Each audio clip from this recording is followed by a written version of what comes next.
Cabaran untuk hari ini adalah diorang kena buat diorang punya mock show ala-ala macam show sendiri. Tak kisahlah nak guna show yang sedia ada pun boleh, buat show sendiri pun boleh selama 1 jam. Dalam 1 jam akan ada 4 talk set. So diorang kena buat menjadikan ala-ala diorang punya style sendiri. So kita tengoklah macam mana diorang boleh buat. Kita tak at least kena ada 2 story, lepas tu opening closing. Boleh ke tidak? Lepas tu diorang kena edit sendiri tau. Okay, kita tengoklah nanti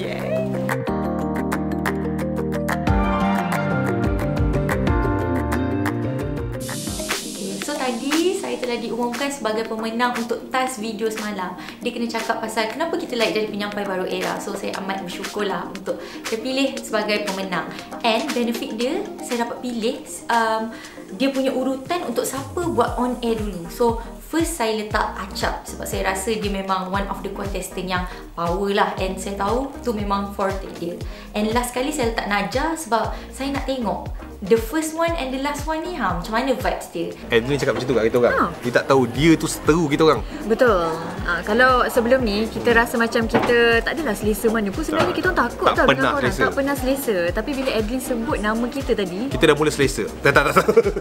Macam biasa saya letak kat tengah-tengah lah sebab kita tak nak terlalu awal dan kita juga tak nak terlalu lambat. So dia in the middle, tak adalah nervous or anxious sangat. Saya tak sangka sebenarnya Edlin merasa risau terhadap kehadiran kami. Betul? Tapi itu namanya persaingan. Itu persaingan. Dan sebenarnya Edlin, kita orang dah nampak dah taktik korang ni letak turn macam mana. Ya.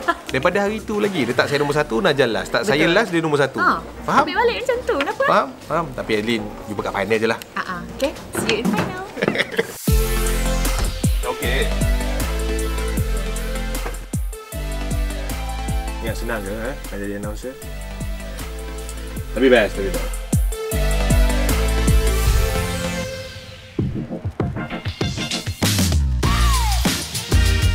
Kembali bersama saya Zira Azizi di Petang Era. Sebelum Zira nak cerita kemenangan Harimau Malaya malam tadi, so korang dah nak balik kerja dah ni, tapi korang make sure korang always stay dengan Era tau. Sebab apa? Korang masih bersama Edlin ke? Okay, so tadi Edlin ada cakap pasal like ada satu konsert ni.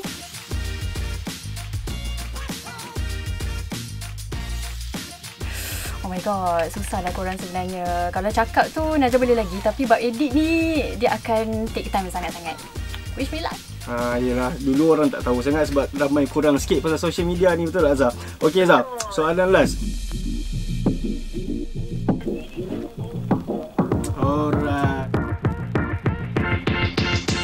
Alright guys, kita dah pun selesai task yang terakhir ni, bermakna sekejap lagi kita nak tahu result kita dah. Sebelum nak tahu dah siapa yang masuk final. So banyak sangat kenangan. Cap, sikit Cap, apa Cap? Dia terus macam tu je. Banyak struggle, banyak air mata, banyak kata moment lah. Daripada 30 jadi 12 jadi 5. And satu je nak pesan kepada diorang yang mungkin baru nak cuba tu, kan, dunia famous ni kejam. Nak yang belum popular dah ada fan club tu, ingat-ingatlah. Hari ni aku agak sedih sikit lah sebab hari last day kita. Betul. Daripada minggu lepas saja kan? Ya, 2 minggu dah. Minggu lepas, daripada tak kenal macam ni siapa budak ni kan? Awal Najah pinjam power bank aku macam fahal ni. Najah nampak sombong guys.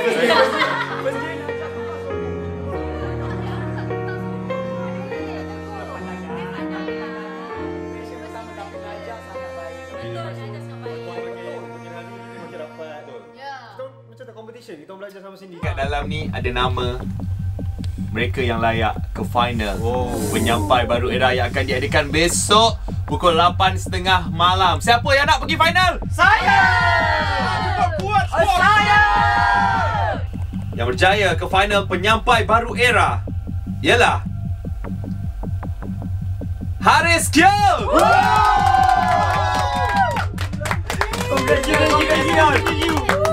yang dapat kedua-dua kaki masuk ke finale ialah Acap.